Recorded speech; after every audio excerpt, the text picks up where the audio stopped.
जोड़ दें।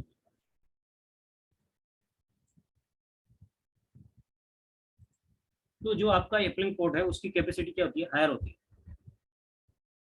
और ये पूरा जो स्विच होता है, अब आप बोल रहे हैं कि विलेन बनानी पड़ेगी, तो विलेन भी नहीं बनानी पड़ती, जरूरत नहीं। यदि आपको सब पीसी आपस में कनेक्ट ही करना है तो सिंगल ये डिफॉल्ट इसमें एक विलेन बनी रहती है, उसका नाम है विलेन 1, जिस पे काम करता है वो क्या होती है, विलेन 1। इसकी क्या होती है, डिफॉल्ट विलेन होती है। हर स्विच के अंदर एक विलेन बनी होती है।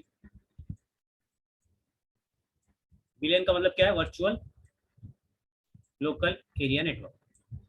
और वो कौन सी विलेन बनी रहती है, डिफॉल्ट विलेन 1। इसको डिफॉल्ट विलेन भी बोलते हैं, इसको नेटिव विलेन भी बोलते हैं, बहुत सारे इसके नाम।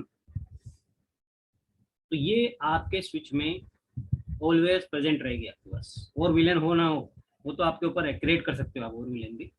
बट विलेन 1 हर स्विच के अंदर कंपलसरी होती ही होती है। तो पूरा जो आपका स्विच है, जितने भी पोर्ट रहते हैं वो सब किस में रहते हैं, विलेन 1 में रहेंगे। जब तक आप किसी विलेन में उसको डालोगे नहीं तो डिफॉल्ट किस में रहेंगे, वो विलेन 1 के अंदर। तो आप जितने भी पीसी विलेन 1 के अंदर कनेक्ट करोगे वो सब आपस में कम्युनिकेशन करेंगे, विदाउट आपको कोई विलेन क्रिएट करने की जरूरत नहीं। बस उस पोर्ट को क्या करना है, आपको केबल कनेक्ट करना है उस पीसी से केबल कनेक्ट करते जाओ, और आपका नेटवर्क में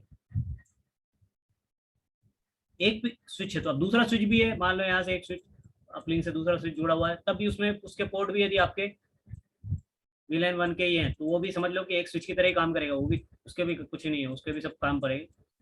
बस ये केबल कनेक्ट कर दो, आपको उसको बताने की जरूरत नहीं है विलेन 1 कुछ भी बताना, ट्रंक कोड भी बनाने की जरूरत नहीं। यदि आपको एक ही विलेन है विलेन 1 के अंदर ही आपके, तो समझ लो कि एक ही तरह से एक ही स्विच हो जाएगा। यदि मान लो एक विलेन मतलब एक ही नेटवर्क हो गया ना वो, तो उसके अंदर आप कितने भी स्विच लगाओ, केबल लगाते जाओ, बढ़ाते जाओ, कितने बढ़ाना।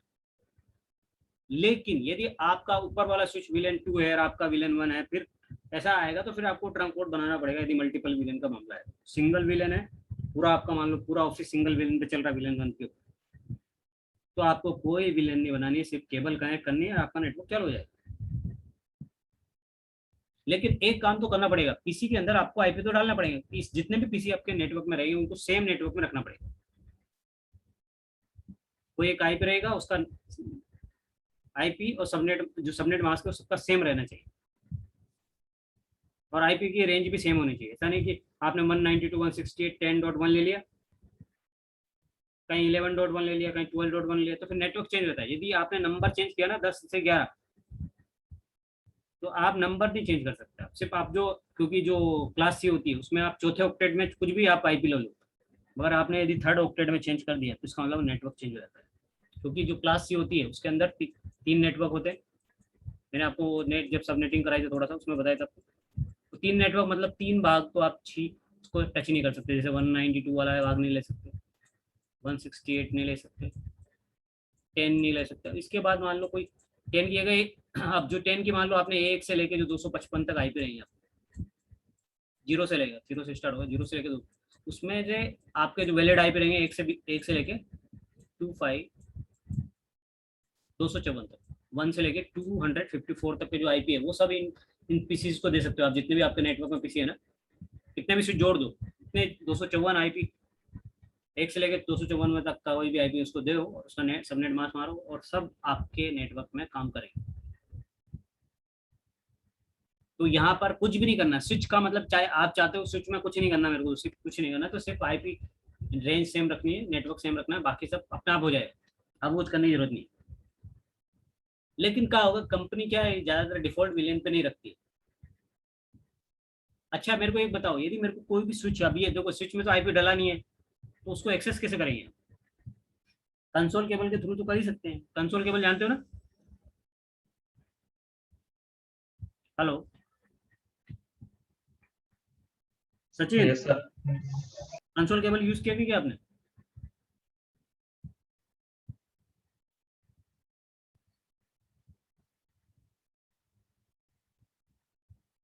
हेलो, हाँ सर बताए सर। तो कंसोल केबल यूज किया आप लोगों ने?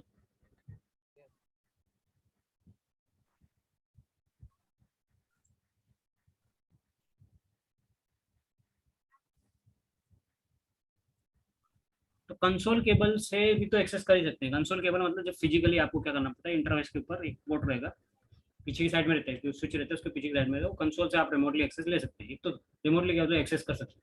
दूसरा क्या होता है, VLAN 1 को एक आईपी एड्रेस देना पड़ेगा, जो आपकी रेंज है ना 1 से लेके,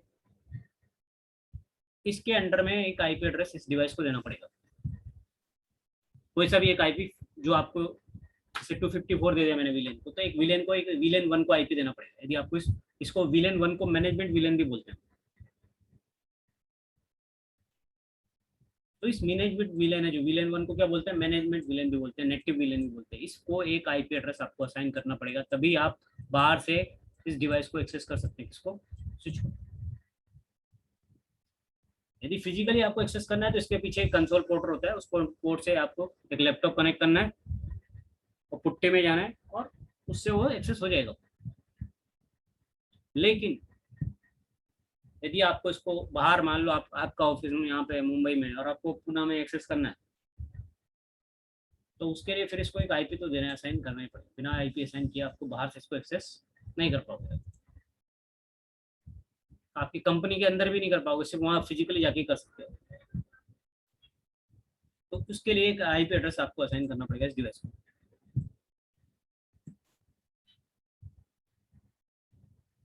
और ये जो डिवाइस है वो किस पे काम करेगी, आपका मैक एड्रेस के ऊपर काम करती है।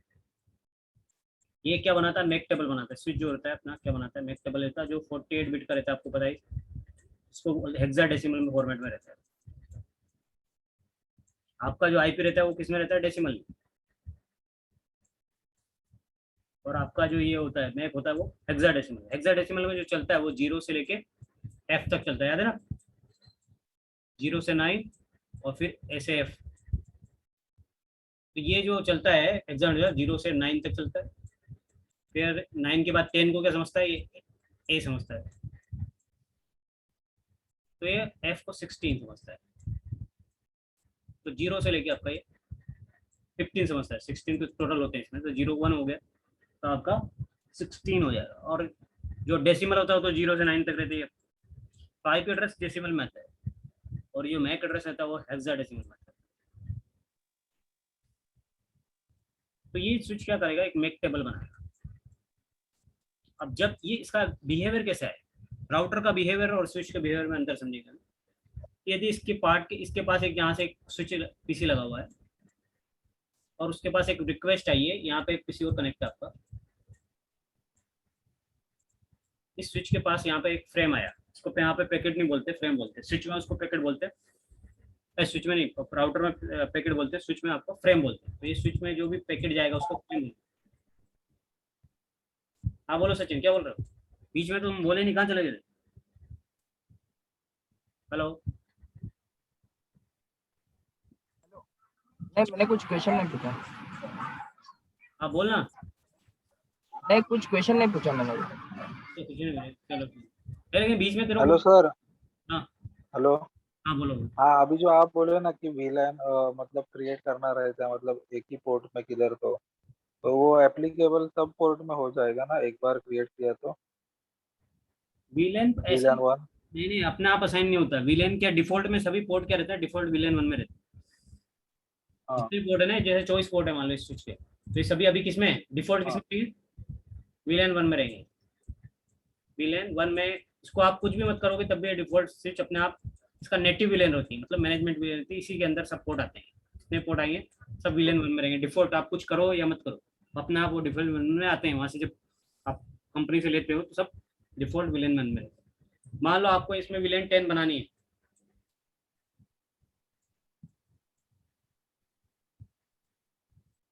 ये VLAN 10 बनानी है, तो फिर आपको क्या करना पड़ेगा, यहाँ पे क्रिएट करना पड़ेगा VLAN स्विच के ऊपर।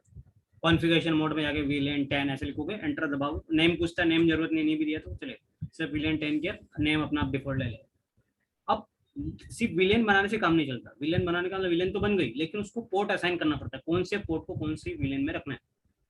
यदि आपने नहीं बताया तो वो VLAN में रहेगा डिफॉल्ट, आपको असाइन करना पड़ेगा स्विच इंटरफेस VLAN। और VLAN जैसे 10 में जाना है, जैसे कोई पोर्ट है आपका इंटरफेस F0 है, F01 पोर्ट है, तो इंटरफेस F01 और फिर अंदर जाके आपको बताना पड़ेगा switch mode access, switch access VLAN, और जो भी VLAN में रहेगा वो बताना पड़ेगा। तो VLAN मान लो 10 में तो बताना पड़ेगा स्विच पोर्ट एक्सेस तो सब पोर्ट को अपना असाइन करना पड़ेगा ना कि ये पोर्ट का ये है। पास नहीं करोगे तो डिफॉल्ट विलन 1 में रहेगा वो, समझ गया। ओके। यदि आपने किसी बट पोर्ट वो सब पोर्ट को करना पड़ता है क्या सर? नहीं आप करने पड़ेगा, रेंज आती है उसमें, कमांड आती है, यदि आपको एक एक पोर्ट पे नहीं करना है एक साथ सब 24 पोर्ट को करना है तो एक कमांड होती है ओके इंटरफेस रेंज, और 1 से लेके 24 तो एक साथ में दे सकते हैं विलन में। ओके। और आपको चाहिए पर्टिकुलर 2-3 पोर्ट को देना है तो आप सिंगल सिंगल भी दे सकते हैं, ओके। यदि तो पूरी मोस्ट ऑफ रेंज। सब जगह VLAN 10 यूज करते हैं क्या? वो डिपेंड करता है कंपनी कौन सी विलन बनाना चाहती है। तो ये सर यूज क्या होता है VLAN 10, या फिर अगर और कोई दूसरा अपन VLAN यूज करेंगे VLAN 5 या ऐसा इसका कुछ? मतलब हो गया एक डोमेन, दूसरा विलन मतलब दूसरा डोमेन, डोमेन अलग हो जाएगा ना फिर, दो डोमेन हो गए तो ओके दो डोमेन के बीच में कम्युनिकेशन कराना है तो फिर राउटिंग डिवाइस मतलब L3 डिवाइस की जरूरत पड़ेगी। एक विलेन में कम्युनिकेशन कराना है तो कोई भी L3 डिवाइस की आपके रिक्वायरमेंट नहीं है। लेकिन डिफरेंट विलेन होगी, यदि मल्टीपल विलेन रहेगी तो अलग अलग डोमेन हो गया, अलग अलग विलेन मतलब अलग अलग डोमेन, तो दो डोमेन में आपको कराना है कम्युनिकेशन, इंटर विलेन करानी है, कम्युनिकेशन कराना है तो फिर आपको क्या करना पड़ेगा, आपको एक राउटर की या L3 स्विच की जरूरत पड़ेगी।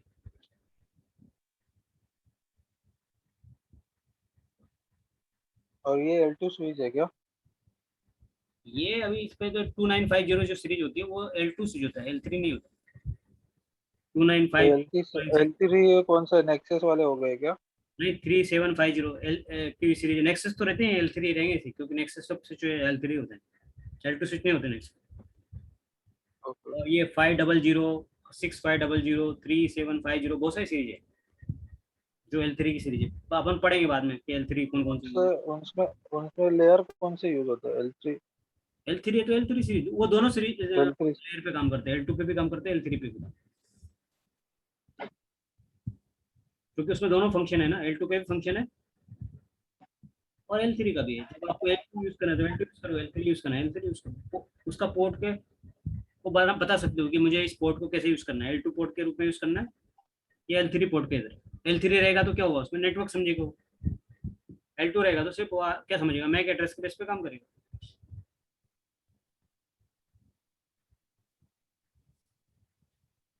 तो डिवाइस का फंक्शन L3 हो गया, मतलब वो नेटवर्क को समझता है, आईपी को समझता है। और ये आपका L2 डिवाइस है वो क्या होती है, कुछ नेटवर्क को नहीं समझती, वो मैक बेस पे काम करती L2 लेयर मैक बेस पे काम करता है। है। L2 L2 लेयर जो है वो मैक बेस पे काम करते हैं हाँ, क्या L2 स्विचेस? क्योंकि वो उसमें क्या, जैसे राउटर में राउटिंग टेबल बनती है ऐसे स्विच के अंदर एक मैक टेबल बनती है, तो हर एक का डिवाइस का फंक्शन अलग है, तो आपको फंक्शन समझना जरूरी है। और L3 लेयर का स्विच रहेगा तो? उसमें दोनों काम करेगा वो, उसको आपको बताना पड़ेगा L3 रखना है L2 रखना है।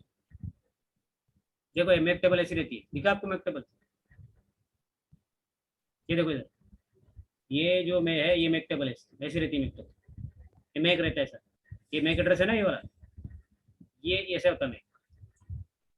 तो आपको ये समझ लेना है, ये देखो शो मैक एड्रेस टेबल, तो आपने किया तो मैक मैक हो गया। ऐसे अभी मैं आपको राउटिंग टेबल भी बता देता हूँ, तो आपको पता चलेगा कि दोनों डिफरेंस समझ में आएगा ना। सर वो हार्प बोलते हैं वो भी मैक ही होता है ना मतलब? हाँ? देखो रुको, हार्प टेबल।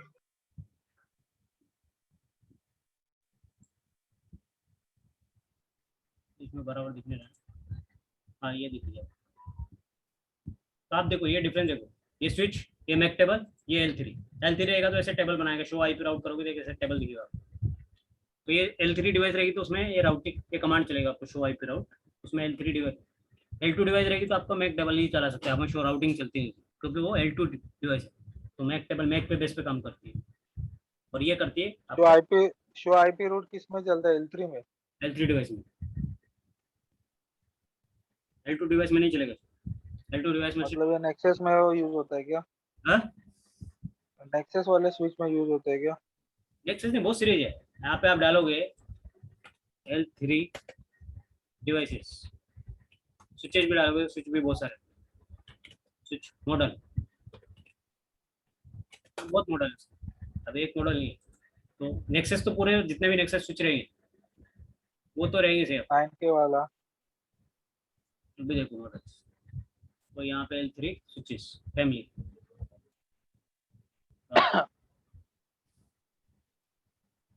सर अभी मोस्ट ऑफ सारी जगह ये 9K वाले यूज होते हैं ना, 9K और 7K। हाँ वो कोर स्विच में आते हैं। देखो दो तरह के स्विच होते हैं, कोर कह ले एक्सेस स्विच अलग होते हैं, कोर स्विच अलग होते हैं। तो कोर स्विच में क्या आता है, नेक्सस जो होता है कोर स्विच में आता है। एक 500 भी कोर में आता है, 6500 भी कोर स्विच में आता है। देखो ये देखो सिस्को के सीरीज है, लेयर 3 डिवाइसेस वर्क। ये देखो यहाँ से देखो कैटालिस्ट स्विच जो रहता है ना, वो सब कैटालिस्ट जो सीरीज है वो सब भी आपके लेयर 3 की स्विच।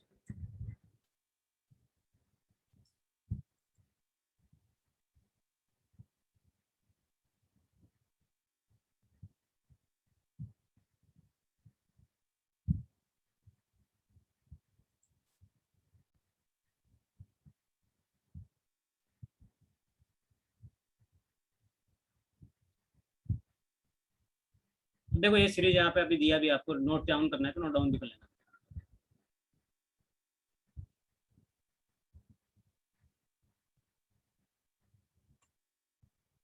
थोड़ा स्लो चल रहा है नेट।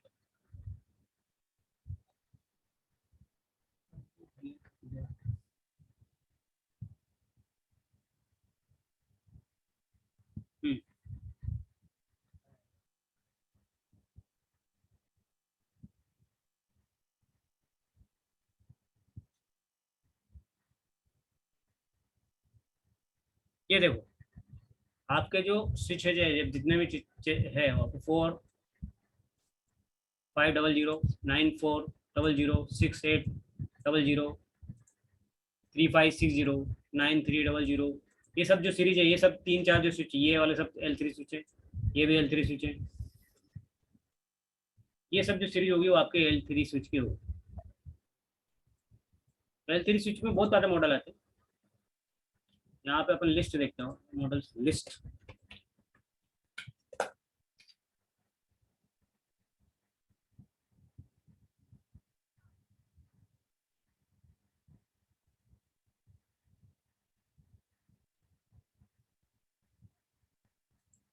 तो जितने भी नेक्सस स्विच आते हैं वो तो L3 आएंगे यहाँ पे, पक्का है। नेक्सस क्यों ज्यादा यूज होते हैं पता है आपको? नहीं क्योंकि मालूम सर। कोर स्विच होते हैं, उसके अंदर मल्टीपल फंक्शन होते हैं। तो उसका यूज क्या होता है सर, कोर स्विच का? कोर स्विच का मतलब जो आपका कोर स्विच में क्या होता है कि जितना भी आपका नेटवर्क आएगा किसके ऊपर आएगा, कोर के ऊपर आएगा, फिर जाएगा वो डिस्ट्रीब्यूशन लेयर के पास, फिर एक्सेस लेयर के। तो स्विच के टाइप्स होते हैं। कोर स्विच मतलब जो हायर एंड के स्विच होंगे वो कोर स्विच कहलाते हैं। तो पूरा ट्रैफिक झेलने की कैपेसिटी किसके ऊपर रहती है, हायर एंड की स्विच पर रहेगी। यदि मान लो एक एक्सेस स्विच के ऊपर आपने बहुत हैवी ट्रैफिक डाल दिया तो आपका पूरा नेटवर्क क्या हो जाएगा, स्लो हो जाएगा। तो जैसे ही मान लो आपका बाहर से कोई ट्रैफिक आया, जैसे आपके राउटर के ऊपर आया, राउटर के बाद वो सीधा कहाँ जाता है, लेयर 3 स्विच के पास जाता है। मान लो आपकी जितनी ब्रांचेज है, अब ब्रांच का जो कैपेसिटी, मान लो आपके 5000 ब्रांच है, पूरा एक्सेस स्विच के ऊपर यदि वो आ गया, मान लो प्रेशर आया, तो पूरा लिंक आपका पूरा नेटवर्क स्लो हो जाएगा, वो तो डाउन ही हो जाएगा पूरा नेटवर्क। क्योंकि हर एक्सेस लेयर जो स्विच होता है उसकी कैपेसिटी बहुत कम होती है। जैसे आपका मान लो आप, जैसे आप